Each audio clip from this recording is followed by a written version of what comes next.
오늘 살아 역사하신 하나님이 우리 가운데 함께 하심을 믿습니다. 지난 한 주간까지 우리의 삶을 지키시고 이끄시고 인도하셨던 하나님이 이제 6월을 마무리하고 새로운 달 7월을 준비하며 나아가는 이번 한 주간도 우리의 가정과 직장과 주신 기업뿐만 아니라 사랑하는 사람들과 함께 동행해 주실 줄 믿습니다. 우리가 살아가면서 여러 가지 질문을, 여러 가지 생각을 합니다만 그 중에 한 가지가 이 방법이 맞는 걸까? 이렇게 해서 정말 내가 원하는 결과가 나올까라고 하는 생각이 들 때가 있습니다. 특히 어떤 일이 잘 풀리지 않을 때에 눈에 보이는 변화가 없을 때 이런 생각을 하곤 합니다. 자, 이런 상황, 이런 생각이 있다 보니까 우리가 좀 더 빠른 방법, 더 확실한 방법을 찾으려고 합니다.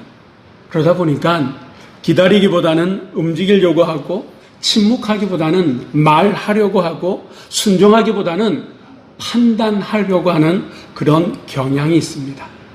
그런데 성경은요, 우리에게 전혀 다른 길을 우리에게 보여주십니다.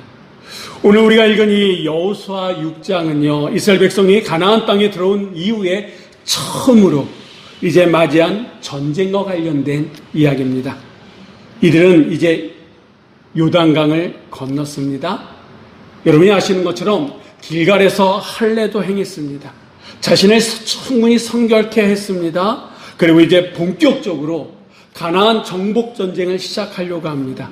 그리고 그 정복 전쟁의 첫 번째 대상이 어디냐? 오늘 본문에 나오는 이 여리고성입니다. 이 여리고성은요, 단순한 그런 성이 아니다라고 하는 거예요. 오늘 본문에도 나오는 것처럼 이 이스라엘, 아니 하나님으로 말미암아 이 여리고성 사람들은요, 마음이 녹아내렸습니다. 그래서 이 성은요, 굳게 닫혀있고 출입하는 자가 없는 그런 상황이다라고 하는 거예요. 완전히 봉쇄된 상황이다라고 하는 거예요. 이 얘기는요, 사람의 힘으로, 최소한 이스라엘 백성들이 가지고 있는 그 힘으로는 이 성을 무너뜨릴 수 있는 방법이 없다라고 하는 거예요.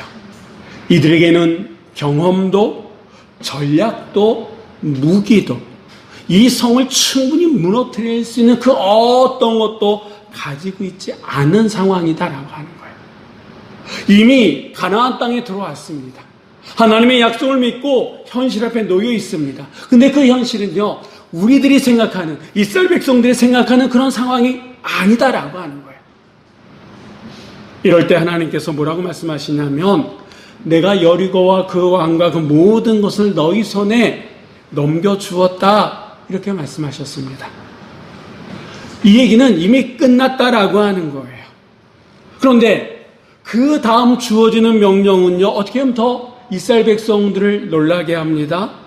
싸워야 될 사람들 향해서 침묵하라고 얘기합니다. 공격해야 될 사람들 향해서 그저 성을 돌라라고 말씀하십니다. 하나님의 이 방법, 하나님의 이 말씀은요, 상식으로는 이해되지 않는 방법이다라고 하는 거예요. 전략적으로 설명되지 않는 명령이다라고 하는 거예요. 그래서 오늘은 우리들은 이 말씀 속에서, 하나님의 이 방법 속에서 한 가지 질문을 하게 됩니다. 그러면 하나님께서 이런 방법을 말씀하시는데, 이런 방법, 하나님의 방법 앞에서 우리는 어떻게 반응해야 합니까? 우리가 생각하는 그런 방법과 하나님이 말씀하시는 그 방법은 전혀 다른데, 그럼 하나님의 방법 앞에서 우리는 어떻게 반응해야 됩니까? 라고 하는 질문을 할 수밖에 없다라고 하는 겁니다. 이 질문에 대해서 오늘 우리가 읽은 여호수아 6장 1절에서 또 14절까지는 답을 주고 있는데, 자, 먼저 2절의 말씀 우리 한번 다 같이 읽어보도록 하겠습니다. 여호와께서 여호수아에게 이르시되 그러나 내가 여리고와 그 왕과 용사들을 내 손에 넘겨주었습니다. 아멘. 여러분에게 한번 질문을 드려볼까요? 이 말씀, 지금 방금 여러분이 읽으셨던 이 말씀은 성벽이 무너진 후에 주신 말씀입니까? 아니죠. 이스라엘 백성들이 행진한 후에 주어진 말씀입니까? 제사장들이 나팔을 분 후에 주어진 말씀입니까? 백성들이 크게 외친 후에 주어진 말씀입니까? 아니다라고 하는 거예요. 아직 아무 일도 일어나지 않은 상태입니다. 아무 일도 일어나지 않았기 때문에 여리고 성은 그대로 있는 상태다라고 하는 거예요. 그럼에도 불구하고 하나님께서 뭐라고 말씀하셨습니까? 이 모든 것을 너희에게 이미 넘겨주었다라고 말씀하셨다라고 하는 거예요. 넘겨주었다라고 하는 것은요, 완료가 됐다라고 하는 거예요. 과거에 이미 그 일이 끝났다라고 하는 그런 의미 아니겠습니까? 넘겨주었다라고 하는 이 말 히브리어는요, 나탄이라고 하는 말로 이렇게 쓰이는데, 이 말의 뜻은요, 내가 그렇게 줄 것이다가 아니에요. 이미 주어졌다, 이미 건네졌다, 이런 뜻이다라고 하는 거예요. 여러분, 다시 말씀드리면 우리 하나님께서는요, 가능성을 말씀하시는 분이 아니라 완료된, 이미 끝난 사실을 선포하시는 하나님이다라고 하는 거예요. 아직 눈에는요, 변화가 없습니다. 달라진 게 아무것도 없습니다. 그러나 하나님의 시선에는 어떻다는 거예요? 이미 끝난 일이다라고 하는 거예요. 우리는 현재를 보고 판단합니다. 근데 하나님은요, 끝을 보고 말씀하시는 분이다라고 하는 거예요.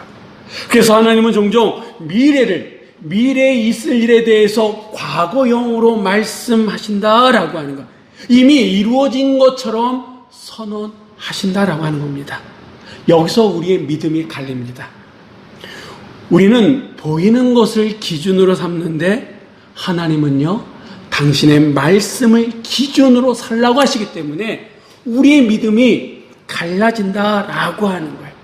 우리는 결과를 보고 확신하려고 하지만 하나님께서는 말씀을 붙들고 결과를 향해 나아가라 라고 말씀하시기 때문에 우리의 믿음이 시험받을 때가 참 많다라고 하는 거예요.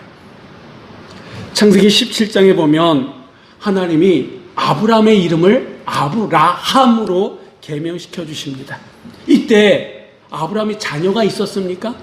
없었어요. 그러면 그의 몸이 건강하고 젊은 나이였습니까? 그것도 아니다라고 하는 거예요. 그럼에도 불구하고 하나님은 아브라함, 열국의 아버지라고 하는 뜻으로 이름을 바꿔주셨다라고 하는 거예요. 결과가 나오기 전에 이름이 바뀌어졌다라고 하는 거예요. 아브라함은요, 하나님이 자신의 이름을 부를 때마다 아직 존재하지는 않는 그 미래를 상상하면서 그리면서 살았다라고 하는 거예요. 근데 결국 어떻게 됐습니까? 하나님의 말씀대로 그것은 이루어졌고 그는 열국의 아버지가 되지 않았습니까? 여리고 앞에서도 동일하다라고 하는 거예요. 넘겨주었으니 동일한 하나님의 문법이 지금도 그대로 흘러가고 있다라고 하는 거예요. 하나님께서는요, 이루실 것을 이미 이루었다라고 말씀하신다라고 하는 거예요. 그렇기 때문에 여러분, 우리가 조급할 필요가 있는 거예요? 없다라고 하는 거예요. 당장 눈에 보이는 변화가 없다 할지라도 흔들 필요가 없다라고 하는 거예요. 왜?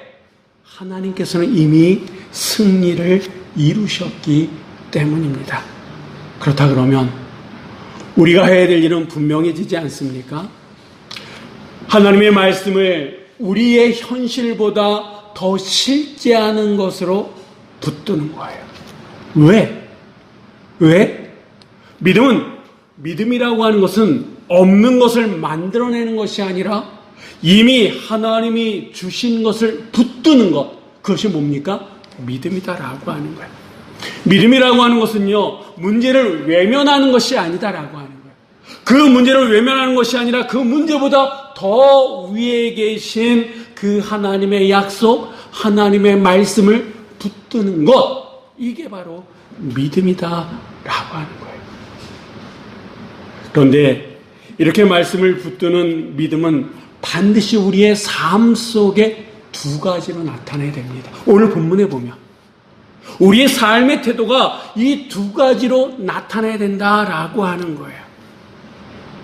네, 여러분 한번 생각해 보세요. 하나님께서 여리고성 앞에 서 있는 이스라엘 백성들을 향해서 내가 이미 모든 것을 너에게 넘겨주셨다라고 말씀하셨습니다. 이 이야기는 이미 끝났다라고 하는 거예요. 이미 종쳤다라고 하는 거예요. 모든 것이 끝났다라고 하는 그런 얘기 아닙니까? 그렇다 그러면 우리가 생각할 때는 이 말씀과 함께 여호수아 6장은 여기서 끝나야 되는 게 맞는 것 같습니다. 근데 그 이후에도 성경은요, 계속해서 여리고 성이 어떻게 무너졌는지를 그 과정을 우리들에게 보여주고 있잖아요. 그렇지 않습니까? 내가 너희들에게 넘겨주었다라고 하면 여기서 끝내도 되는데 성경은요, 거기서 끝나는 것이 아니라 그 과정까지도 우리에게 말씀해주고 있다라고 합니다. 무슨 얘기일까요? 하나님은 단순히 승리를 주시는데 끝나는 분이 아니라 그 승리를 우리가 어떻게 살아가는지를 보기를 원하신다라고 하는 거예요. 하나님이 이미 말씀하셨던 그 승리를 우리가 이 세상에서 우리의 삶 속에서 어떻게 누리면서 살아가는가를 보고 우리들에게 말씀해 주시는 분이 하나님이시다라고 하는 거예요. 그래서 아까 말씀드렸던 것처럼 이 믿음이라고 하는 것은 우리의 마음의 고백으로서 끝나는 것이 아니라 우리의 삶 속의 구체적인 모습으로 드러나는데 어떤 모습으로 드러나느냐? 그 첫째는 오늘 본문에 보면 침묵하는 거다라고 하는 거예요. 하나님은 이스라엘 백성들에게 여리고성을 매일 한 바퀴씩 그렇게 6일 동안 돌라 이렇게 말씀하셨습니다. 그런데 그 돌 때에 행진하는 모습이 아주 독특합니다. 한번 앞에 그림을 한번 보시죠. 이 그림을 보면 맨 앞에 선두부대라고 해가지고 두 지파 반이 맨 앞에 무장을 한 채 갑니다. 그리고 그 뒤로 나팔을, 양각 나팔을 분 7 제사장들이 따르고요. 그 뒤가 언약궤가 있고 언약궤 뒤로 나머지 이스라엘 백성들이 이렇게 따라가는 이런 대형이다라고 하는 거예요. 이렇게 하루에 한 바퀴씩 여리고성을 돌고 6일 동안 이렇게 돌고 다시 길갈로 돌아옵니다. 이런 일들이 반복된다라고 하는 거예요. 여러분 한번 생각해 보세요. 지금 여리고성에 긴장하고 있는 군사들이 이 행동을 보면 어떤 생각이 들었을까요? 마음이 녹아져 내리기로 해서 사기가 떨어졌습니다만 매일 한 바퀴씩 돌고 돌아가는, 그렇게 6일 동안은 이스라엘 백성들을 보면서 기가 찼었을지 몰라요. 조롱했을지 몰라요. 충분히 비웃음 받을 만한 행동들을 이스라엘 백성들이 하고 있다라고 하는 거예요. 이런 행동 속에 하나님께서 특별하게 한 조항을 더 넣으셨는데 그것이 바로 10절 말씀입니다. 우리 한번 10절 말씀 한번 다 같이 읽어보도록 하겠습니다. 여호수아가 백성에게 명령하여 이르되 너희는 외치지 말며 너희 음성을 들리게 하지 말며 너희 입에서 아무 말도 내지 말라. 그리하다가 내가 너희에게 명령하여 외치라 하는 날에 외칠지니라 하고. 아멘. 여러분, 현실의 여리고성, 그 문제를 해결할 수 있는 하나님의 방법은 믿음이다, 이런 말씀을 드렸습니다. 그리고 그 믿음은 우리의 삶 속에 두 가지 삶의 태도로 나타나야 되는데 그 첫 번째가 침묵이다라고 하는 말씀을 드렸습니다. 자, 그 현실 앞에 침묵할 때에 하나님께서 내리셨던 명령이 10절 말씀인데 이것은 단순한 행동 지침이 아니다라고 하는 거예요. 이스라엘 백성들로 하여금 어떻게 싸울지를 가르치시는 말씀이 아니라 믿음을 어떻게 삶의 모습으로 나타낼 것을 우리들에게 말씀해 주고 있는데 여호수아가 백성들에게 침묵하라 명령합니다. 왜 침묵해야 될까요? 지금은 싸워야 될 시간이잖아요. 싸워야 될 타이밍이잖아요. 그런데 하나님은 침묵하라 말씀하십니다. 지금 하나님이 말씀하시는 이 침묵하라고 하는 것은 단순히 입을 닫아라 라고 하는 그런 뜻이 아닙니다. 오늘 이 본문에 나오는 이것을 원어적인 의미로 말씀드린다 그러면 크게 외치는 것도 금지합니다. 작은 소리조차도 들리지 않게 하라고 말씀하십니다. 심지어는 입에서 어떤 말도 나오지 않게끔 하라라고 하는 거예요. 부분적인 침묵이 아니라 완벽한, 완전한 침묵을 하나님께서 지금 명령하셨다라고 하는 거예요. 여러분 한번 생각해 보세요. 여리고성 앞에 현실적인 문제 앞에 이스라엘 백성들이 놓여 있습니다. 침묵한다라고 하는 것이 결코 쉬운 일이 아니다라고 하는 거예요. 이들이 생각하는 여리고성을 무너뜨리는 방법과 전혀 상상하지도 못했던 그런 방법, 하루에 한 바퀴씩 이 여리고성을 돌고 다시 길갈로 돌아간다라고 하는 이런 상황 속에서 침묵한다라고 하는 것은 결코 쉬운 일이 아니다라고 하는 거예요. 하나님이 말씀하셨기 때문에 한 바퀴씩 돌지만 이들 마음속에는요, 이게 과연 맞는 방법일까? 이렇게 해서 여리고성이 무너질 수 있는 걸까? 이런 수많은 의문과 생각들이 그들 안에 있었을 거다라고 하는 거예요. 여러분, 우리는 상황을 보면 말하고 싶어 하지 않습니까? 말하다 보면 해석하고 싶어 하고, 해석하다 보면 판단하고 싶어 하고, 결국에는 의심의 문까지 열어버리고 만다라고 하는 거예요. 얼마 전에 축구 시합이 있었습니다. 우리보다 그들이 얼마나 축구를 잘합니까? 근데 그 축구를 보면서 여러분 가슴 치면서 이런 말 저런 말 얼마나 많이 내뱉었습니까? 우리는 그런 사람들이다 라고 하는 거예요. 근데 여러분, 하나님은 그걸 아신다라고 하는 거예요. 말하고 싶어하고 그 말의 끝에는 의심의 문까지 열어 쳐버린다라고 하는 것을 누구보다도 잘 아시는 하나님이시기 때문에 처음부터 아예 그것을 닫아버리셨다라고 하는 거예요. 이 이야기는 침묵하라라고 하는 이 말씀은요, 우리의 생각과 판단을 내려놓고 하나님 말씀 앞에 서라라고 하는 그런 뜻이다라고 하는 거예요. 침묵이라고 하는 것은 믿음이 없는 상태가 아니라 오히려 믿음을 드러내는 하나님의 또 다른 방식이다라고 하는 거예요. 침묵은 아무것도 하지 않는 것이 아니라 오히려 내 생각과 내 판단과 내 기준을 내려놓고 누구의 말씀을?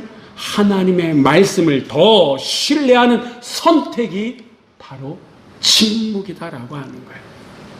네, 여러분, 여기서 멈춰서는 안 됩니다. 침묵이라고 하는 것이 믿음의 시작이라고 하면 이 믿음의 완성은 아니다라고 하는 거예요. 내 생각을 내려놓은 것만으로는 충분하지 않다라고 하는 겁니다. 하나님께서는 단순히 멈추라고 말씀하지 않으시고 이제 움직이라라고 말씀하시는데, 다시 말해서 입을 닫는 데서 끝나는 것이 아니라 우리의 발걸음을 옮기는 것까지도 원하시는데, 그것이 바로 14절의 말씀입니다. 우리 한번 14절의 말씀 다 같이 한번 읽어보도록 하겠습니다. 둘째 날에도 그 성을 한 번 돌고 진영으로 돌아오리라. 엿새 동안을 이같이 행하니라. 아멘. 하나님의 방법 앞에서 우리가 취할 수 있는 태도는 믿음입니다. 근데 그 믿음은요, 두 가지 삶의 태도로 나타나는데, 첫 번째는 뭐라고요? 침묵이고, 두 번째는 14절에 나오는 이 말씀입니다. 여러분, 이 말씀, 이 14절은요, 단순한 반복이 기록된 말씀이 아닙니다.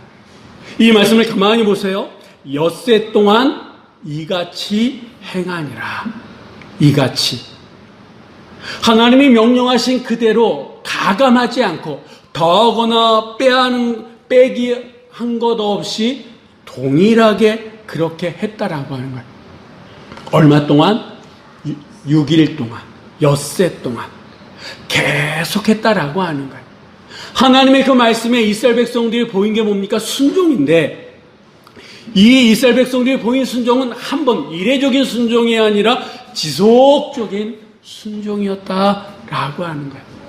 다시 말씀드리면 믿음은요, 한 번의 결단으로 증명되는 게 아니다라고 하는 거예요.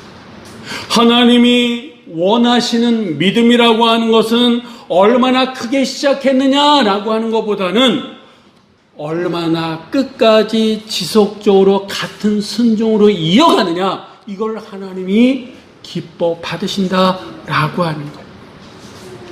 여리고를 도는 이 행위는요, 인간적으로 보면 이해하기 어려운 그런 방식이었다라고 하는 거예요.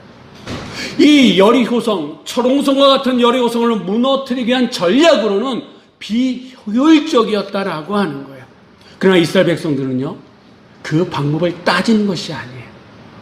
이들은 그 말씀을 하신, 이렇게 하라 말씀하신 하나님을 신뢰했기 때문에 지속적으로 이와 같이 엿새 동안 변함없이 그 행동을 했다라고 하는, 이게 바로 순종, 믿음의 본질입니다.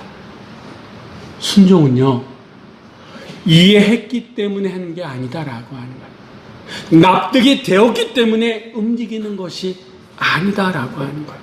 순종이라고 하는 것은 하나님의 말씀이 옳다고 믿기 때문에 하는 거다라고 하는 겁니다. 그래서 이 순종은요, 결과를 얻기 위한 수단이 아니라 하나님을 향한 신뢰의 표현이 순종이다라고 하는 겁니다. 엿새 동안 아무 일도 일어나지 않았어요. 아무 일도 일어나지 않다 보니까 이스라엘 백성들 안에 갈등이 있었겠습니까? 없었겠습니까? 하나님이 명령하셨다면 즉각적인 변화가 있어야 되는데 하나님은 그 즉각적인 말만 하셨을 뿐이지 즉각적인 변화를 주시지 않으셨어요. 그래서 보니까 이들은 갈등했을지 몰라요. 계속해서 해야 되느냐, 고해야 되느냐, 아니면 여기서 멈춰야 되느냐, 스톱해야 되느냐, 다른 방법을 따라가야 되느냐, 이들은 갈등했었을지도 모릅니다. 충분히 그럴 만한 상황 아닙니까? 하루는 처음은요, 마음의 결단이 있으니까 돌 수 있어. 두 번째 날은요, 그래 바뀔 수 있을 거야 라고 한 기대감이 있기 때문에 또 돌 수 있습니다. 그런데 3일서부터는 다르다라고 하는 거예요. 3, 4, 5, 6 그렇게 되는데 변화가 없으면 마음은 낙심될 수밖에 없지만, 여러분, 이들은 어떻게 했습니까? 그 모든 것을 내려놨다라고 하는 거예요. 자기들의 생각, 자기들의 경험, 자기들이 지금까지 살았던 방식을 다 내려놓고 하나님의 말씀 앞에 순종했습니다. 그렇게 7번, 7일까지 하나님 말씀 그대로 이와 같이 행했을 때에 어떻게 됐습니까? 그 성은 결국에 무너졌다라고 하는 거예요. 이스라엘 백성들은요, 말하지 말라라고 하는 말씀 앞에 침묵했습니다. 돌라는 말씀 앞에 끝까지 계속해서 걸었습니다. 이것이 바로 순종이다라고 하는 거예요. 이 순종이라고 하는 것은 결과가 보일 때까지 하는 것이 아니라 말씀하신 방식이 끝날 때까지 지속적으로 하는 것이 순종이다라고 하는 거예요. 열왕기 5장에 보면 아람의 군대 장관인 나만 장군에 관련된 이야기가 나옵니다. 이 사람은요, 나병 환자였습니다. 그가 이 병을 고침받기 위해서 엘리사를 찾아갔습니다. 그런데 이 엘리사는요, 보지도 않고 뭐라고 얘기합니까? 요단강에 가서 7번 몸을 씻으라 라고 얘기합니다. 그때 그는 그 말을 듣고 분노하기 시작합니다. 아니, 우리나라에는 요단강보다 더 좋은 강들이 있는데 내가 겨우 이 강에 들어가려고 여기까지 왔느냐? 라고 화를 냅니다. 논리적으로 이 나만의 이 얘기가 맞습니까? 틀립니까? 맞죠. 충분히 이해할 수 있는, 이해가 가는 그런 반응입니다. 그런데 그는요, 어떻게 했습니까? 자기의 모든 것을 내려놨다라고 하는 거예요. 모든 것을 내려놓고 그 말씀에 순종했을 때에 1번, 2번, 3번, 4번, 5번, 6번까지 순종했지만 아무 변화가 없었습니다. 그런데 마지막 7번 그렇게 했을 때에 그의 몸이, 성경은 아기 피부같이 되었다라고 얘기합니다.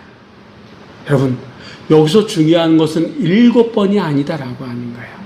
그 전에 멈추지 않았다. 끝까지 갔다라고 하는 거예요.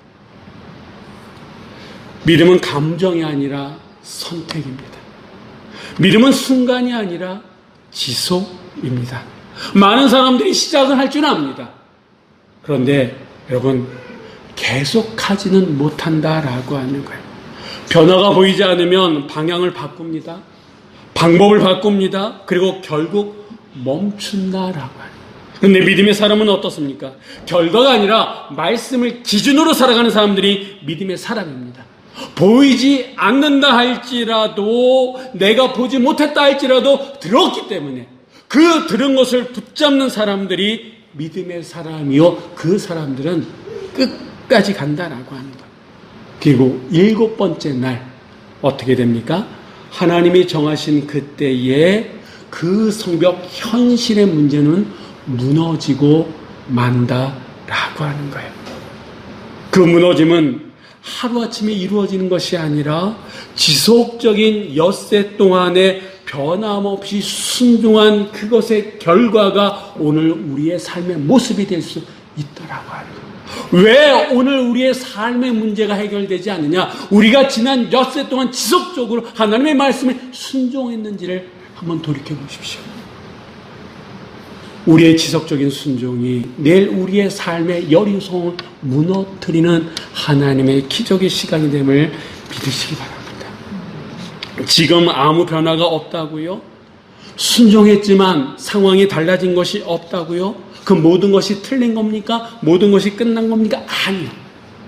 아직 그 일은 끝나지 않았다라고 하는 거예요. 믿음은 결과가 나타날 때까지 버티는 것이 아니라 하나님의 말씀이 이루어질 때까지 계속해서 가는 것, 그것이 바로 믿음입니다. 여러분, 하나님 방법 앞에서 우리는 믿음으로 나아가야 됩니다. 그 믿음은 침묵과 순종, 한두 번이 아니라 엿새 동안 이와 같이 지속적인 모습으로 나타나는 것이다 라고 하는 말씀을 드렸습니다. 그런데 이 여리고성 앞에서 하나님의 방법 앞에서 이스라엘이 보였던 이 모습은요, 큰 사건을 우리들에게 보여주기 위한 어떻게 보면 작은 그림인데, 그러면 큰 사건은 무엇이냐? 바로 예수님의 십자가 사건이다라고 하는 거예요. 여러분 생각해 보십시오. 예수님은 십자가를 지시기 전 억울한 재판을 받으셨습니다. 거짓 증언들이 쏟아져 나옵니다. 사람들의 조롱과 모욕이 이어졌습니다. 그럼에도 불구하고 예수님은요, 침묵하셨다라고 하는, 변명 한마디 하지 않으셨습니다. 자기 자신을 얼마든지 증명하실 수 있으심에도 불구하고 그렇지 않으셨다라고 하는, 이사야서의 예언처럼 도수장으로 끌려가는 어린 양처럼 그는 잠잠하셨다라고 하는 거예요. 사람의 눈으로 보면 아무런 변화가 일어나지 않은 것처럼, 패배한 것처럼 보입니다. 예수님의 그 모습이 무기력한 것처럼 보입니다. 그러나 예수님의 그 침묵이 실패였습니까? 예수님의 그 침묵은요, 철저한 하나님을 향한 신뢰의 모습이었다라고 하는 거예요. 그리고 그 침묵은 십자가 위에서 완전한 순종으로 이어졌잖아요.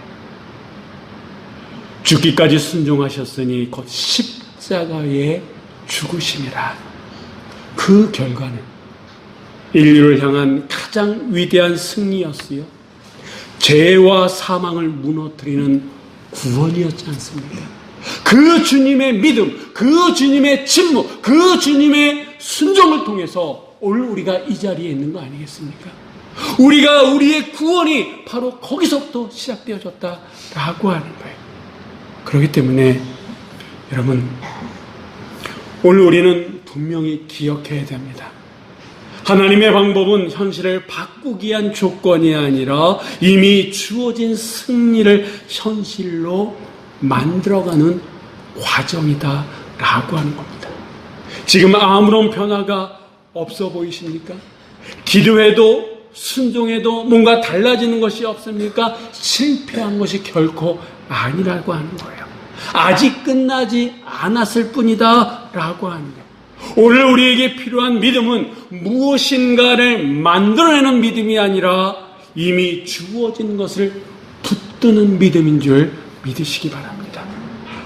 말하고 싶은 순간에 침묵하는 믿음, 멈추고 싶은 순간에 계속 걷는 그 믿음, 그것이 우리에게 지금 필요하다라고 하는 거예요.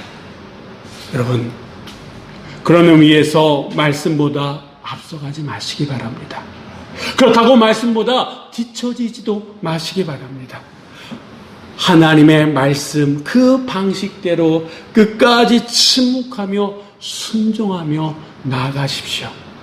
그때 하나님은 가장 정확한 때에 가장 분명한 방법으로 우리의 삶의 여리고성을 하나님의 방법으로 무너뜨릴 줄 믿으시기 바랍니다.